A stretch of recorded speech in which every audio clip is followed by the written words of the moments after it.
Hi guys, it's Susie here from Esoteric Trading Solutions. I wanted to reach out to all my beautiful and lovely subscribers, just simply because markets are down and they don't look very good and they look quite ugly. And I've been around markets for a long time, and I was always on the front foot, with all my clients in times when markets were really bad, and I realize that people get quite upset and very depressed about it when they're losing money, particularly. And so I thought I'd reach out to you guys just to have a chat. And this is not financial advice. It's actually learning, and I'm not giving financial advice to anyone. I'm not a financial advisor, as you know, and it depends on your risk management position. But let me just start. Please be kind to yourself. Please be kind to your family and friends. Please be kind to, your animals, just people in general, and just to make this world a better place. I just wanted to really, as I said, touch out and talk to you guys because, look, we all invest in the cryptocurrency markets, and all of us, obviously the markets have come off relentlessly for about, 9-10 months or so. And, I know it can be quite depressing, and, it can get people down a lot and everything else. But I guess I just wanted to reach out and say, markets can relentlessly go down forever and a day. I saw it in 2008, 2009 with the stock market, the GFC, the global financial crisis. And, we used to come into work day in, day out and talk to clients. And we just thought this market would never end. Relentlessly, every day, they used to sell the equity market every day. And I'd always, all my clients were losing money. My best clients were losing a fortune. And we just thought this would never, ever change. We used to go in there and dread when the phones would go, or I'd dread talking to my clients. But I always found the best thing to do is to get on the front foot and to talk to people and basically say, look, I'm not giving you financial advice, but, markets do go down for a fair length of time. And then suddenly they can turn and change. And what I will say is, with the global financial crisis, before the global financial crisis, the Dow was at 14,500, leading into 2007, at the end of 2007. With the global financial crisis, it got to about 5,800. These are very rough figures. And then, then basically now we've got the Dow literally 10 years later at 26,000, 26,000 and a half it got to, and it's still at 26,000. And I guess what I want to do say is, markets do go down. They try and shake out weak hands. That's what they do. They try and shake people out that don't have the resolve to hold on to their positions, or if people actually buy and sell, or they have positions on margin. And that's what markets do, unfortunately. And they test the resolve of all of us.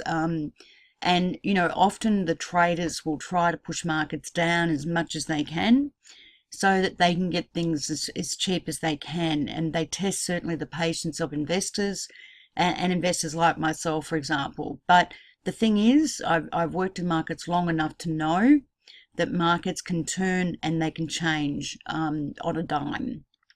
And often even to the stage where markets get to the stage where they're just so fed up with selling that it can just be something small and they start turning. And I have to admit, I was in the 87 crash, the stock market crash. And the stock market crash of 87 was bad, but the GFC, the 08-09, I thought the market was collapsing, and I thought the roof was coming in, and I thought it would never recover. And now we see the equity market at all-time highs. So I always keep that in perspective with any of my investment decisions, and my investment decisions are 2 to 3 years. And so with that in mind, I do, and this is not financial advice for anyone, but with that in mind, I always think about, the 08-09 crisis and the day in, day out where it was just down relentlessly. And I used to talk to clients and they were depressed and losing money and everything else. But I was always on the front foot talking to people about it. And I guess the thing is what I say, and this is aptly titled, Where Can You Buy Anything for 28 cents US?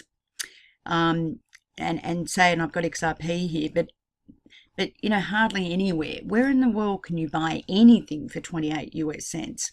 There's nothing I can think of in Australia that I could buy for 28 cents. I can't even buy a plastic ruler for 28 cents. I don't even think I could buy a bag of lollies for 28 cents. I couldn't buy a bottle of bread for 28 cents. I couldn't buy, sorry, a bottle of bread, did I say? Sorry, a bottle of milk. I couldn't even buy, bread for 28 cents. I couldn't even buy a newspaper for 28 cents. I couldn't, there's just nothing I could buy for 28 cents US. And I guess the thing is, that's what I keep saying for myself. Sorry, this is a spelling error here, and my apologies for those that are into my spelling errors and my bad grammar. But I guess the thing is, when I think about the technology of cryptocurrency, and I think about something like Ripple, and I think about the technology of Ripple, which is such a game changer to the world we live in today. It is a game changer for the way we operate our lives, and it's a game changer for business. And the population out there in the big world doesn't know anything about crypto, doesn't even know it yet. And the thing is, I can go and buy something, and I'm not saying that this is advice to anyone. Again, this is me personally. I don't give financial advice. But I can go and buy something for 28 cents where I can't spend that 28 cents on anything else, but yet the technology behind that is a game changer.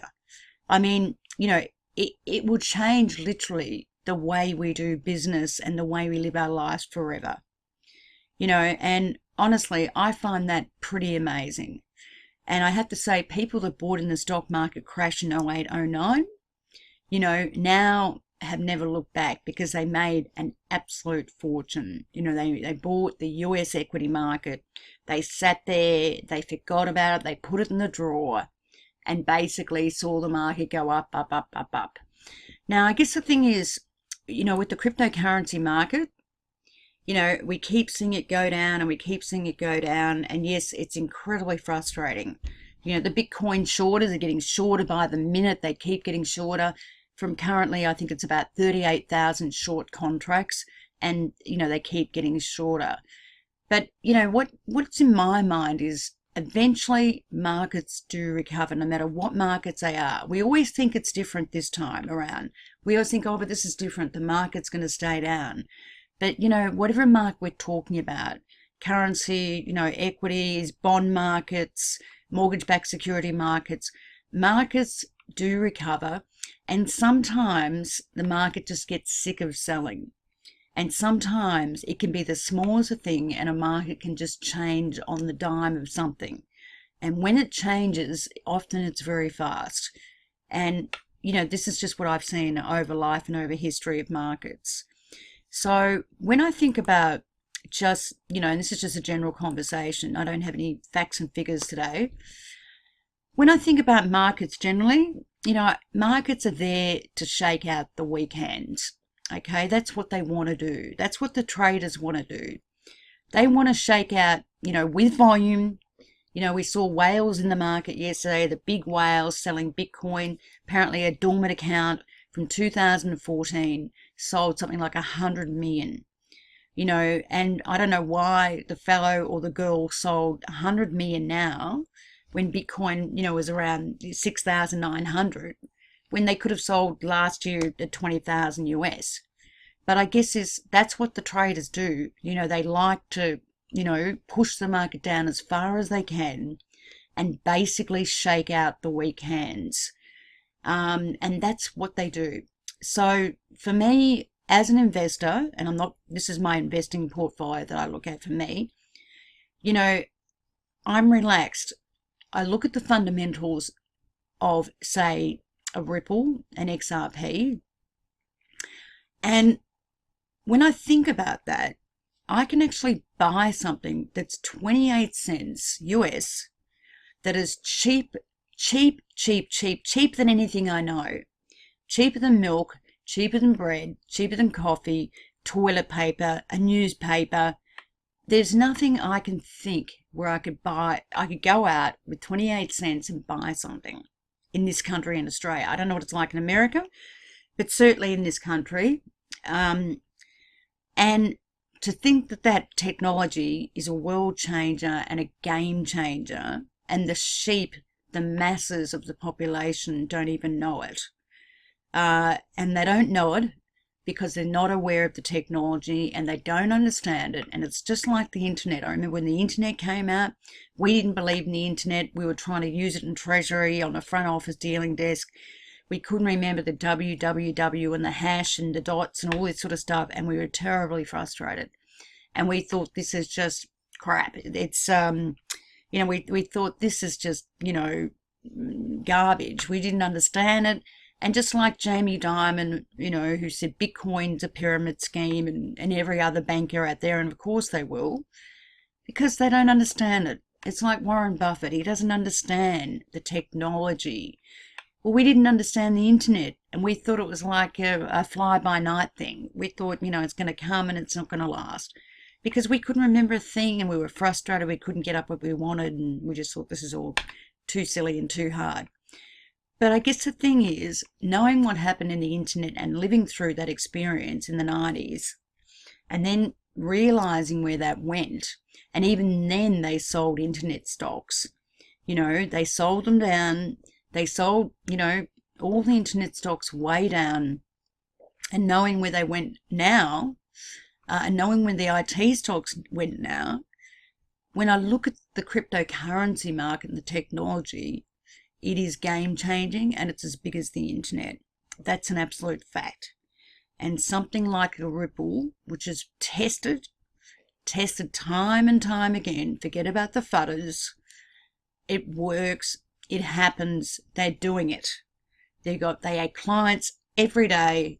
They've just added more and more clients again today. It works.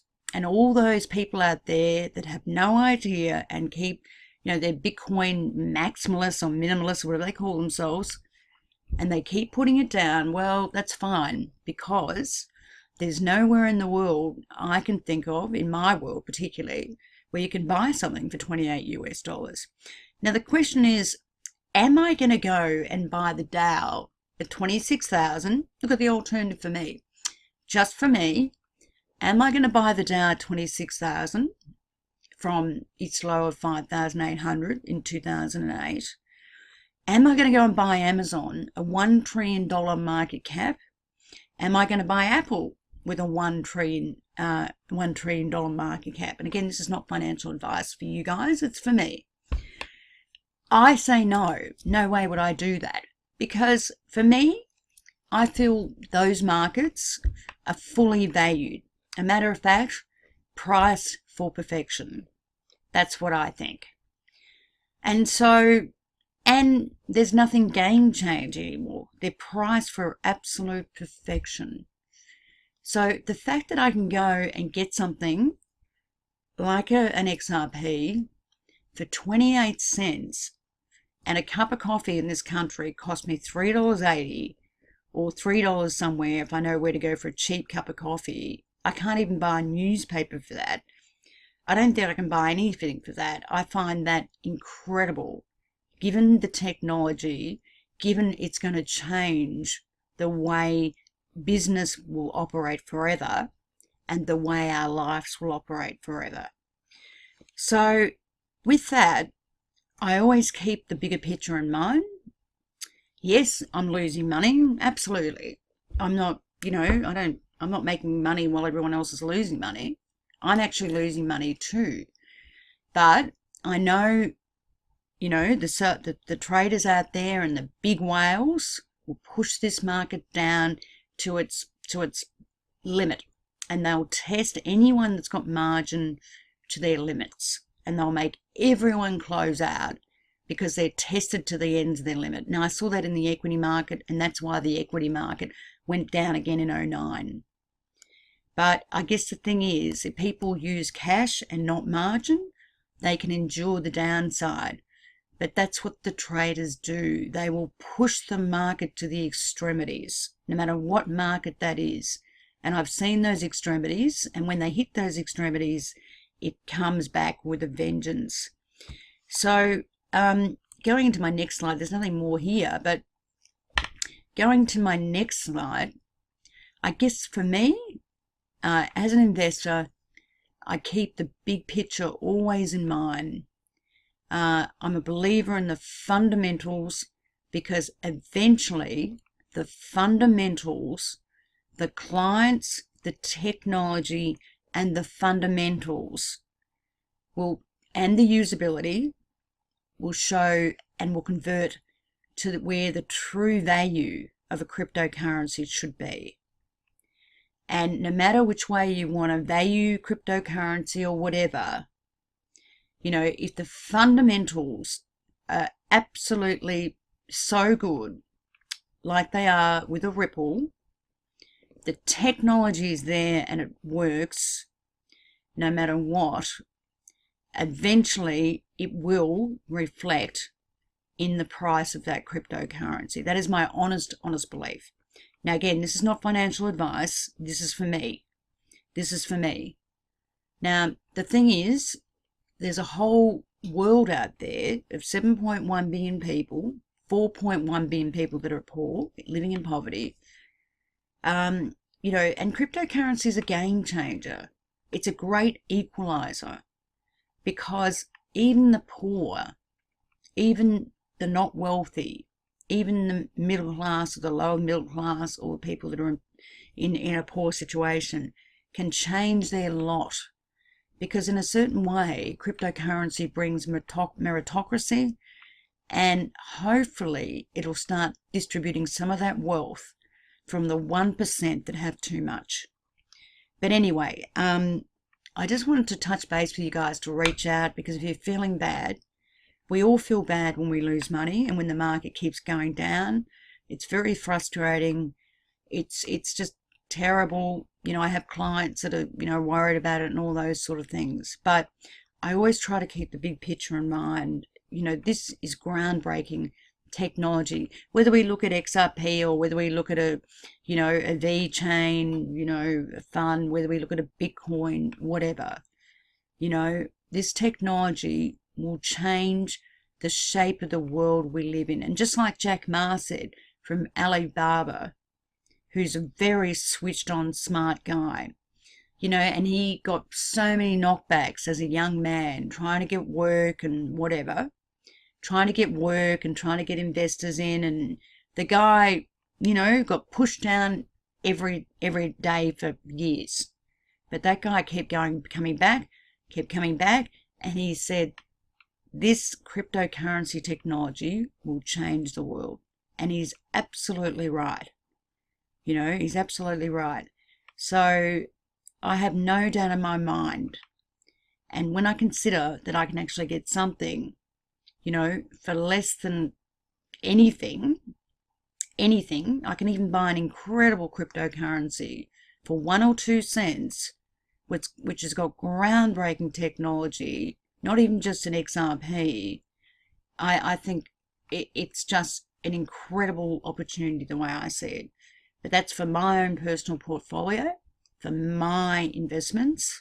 Again, you know, you need to speak to your own financial advisors and look at your own risk tolerance, because the cryptocurrency market is full of incredible risks. It's more volatile than all the asset classes put together. But for me, I'm prepared to take that risk because I do believe in the technology. Anyway, guys, I hope you're well. I know it's bad at the moment because the market's been going on down relentlessly since October. But I guess the thing is, you know, I wanted to reach out, have faith, because markets do change. And when they change quickly, and sometimes on a dime. And, you know, I'm a believer that I've seen it too many times before in the years that I've worked in the market, you know, pre-87. So, and I'm an old bag now. So please look after yourselves, guys. Please be safe. Be kind to yourself. Be kind to your family and friends, your animals. Be kind to people around you. in the world, and please just make this a nicer place and a kinder place. Thank you.